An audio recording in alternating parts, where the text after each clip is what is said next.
Well, reference that book. It was co-written by myself and Brian Binley with a foreword by Norman Tebbit. So I think you should probably guess where I sit on this.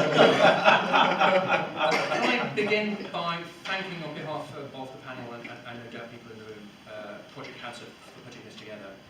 I think Project Cancer is going to do some remarkable work over the coming months and years, and it's going to be very important work indeed. My background is rather eclectic and includes a significant amount of time doing history, and I was recently polishing off my reading of the Anglo-Saxon Chronicles when I came across a character by the name of Osgod the Staller, which I thought was strangely relevant to today's politics. Turned out the Staller, position of Staller is actually someone who stables the king's horses, so it wasn't quite as relevant as I first thought. But I think there are a number of lessons, I'll come back to him right at the very end, but I think there are 4 key points we can take away without getting too technical and keeping it slightly interesting, because it's a very dry subject. I want to suggest the following. Firstly, if we study how the EU has been operating over the past number of years, there are considerable precedent in treaty types, and so we're not talking about a take it or leave it way of doing business on the continent of Europe. Secondly, I want to talk about a little bit, very briefly, about a project which I ran called the Risk Register. Thirdly, I want to suggest that what we're going to develop in the course of our future relationships with the EU is politically achievable and desirable. And fourthly, I want to suggest that there is a reasonable, if not a very reasonable, chance of delivery of something which is really quite special. Very quickly then, in terms of the treaty types, I sat down and worked out how many types of treaty, according to the Commission's own classifications, it had reached to come to trade deals with other countries. And you might think, well, that's going to be like 4 or 5 or 6. Actually, no. There were 40, according to the Commission's own way of classification, there were 42 different kinds of ways it reached trade deals with other countries, using its own terminology. Now, the prospect of us going into or any country seeking a new relationship or tweaking its relationship with how it trades on the continent of Europe and being forced with a one-off choice, which is either black or white or take it or leave it, is not a realistic scenario, given the track record of the EU. The other flip side of this, it relates to something which I call the Goldilocks zone. The Goldilocks zone is something which, in astronomical terms, is that bit around the sun where planets can orbit and where life can exist, because it's not too close to the sun and not too hot, not too far away from the sun, it's not too cold, but it's just right.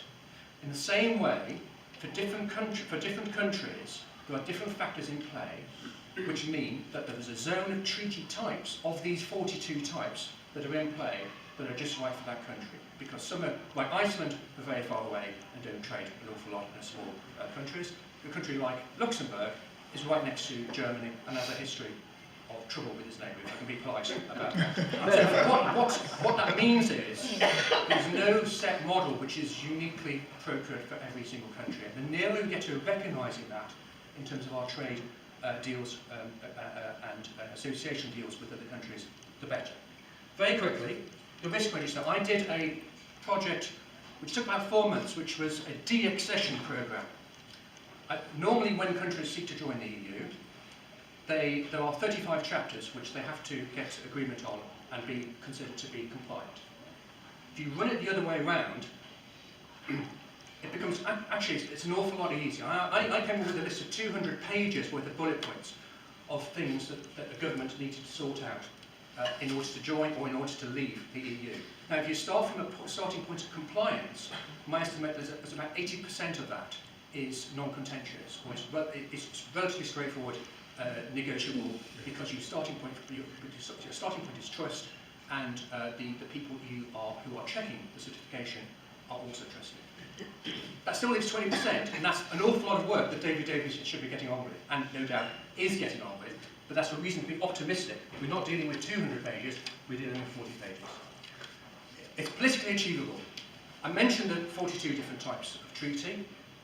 There's a track record in the EU, and we all know this as soon as I mention a couple of examples, of the European Commission bending the rules where there's a bit of ambiguity. They bent the rules in Article 50, because Article 50 doesn't say at all, you have to negotiate the New Deal after you've left. It doesn't say that at all. In fact, during the convention that drafted it, the assumption was, clearly, the treaty was negotiated at the same time while you were still a member. If I mention the Greek bailout clause and the abuse of the disaster clause, that might trigger some memories. You've also got this entire book by Bernard Connolly on the Eurozone, an entire book about how the rules were bent. So the EU system, it internally has mechanisms for twitching the rules and creating new ways, creatively, you can say, of making things work.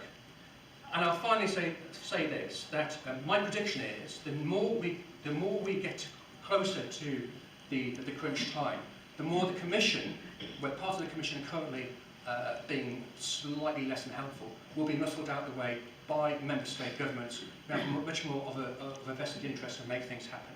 Now, I mentioned, just to close, I mentioned a character at the outset called Osgod the Staller, and he ended up doing a bunk, picking up his wife from Bruges, pillaging the south coast, and then losing his ships in a storm, as a result of which he died in exile. So I trust that is a suitable lesson for any recalcitrant civil servant today.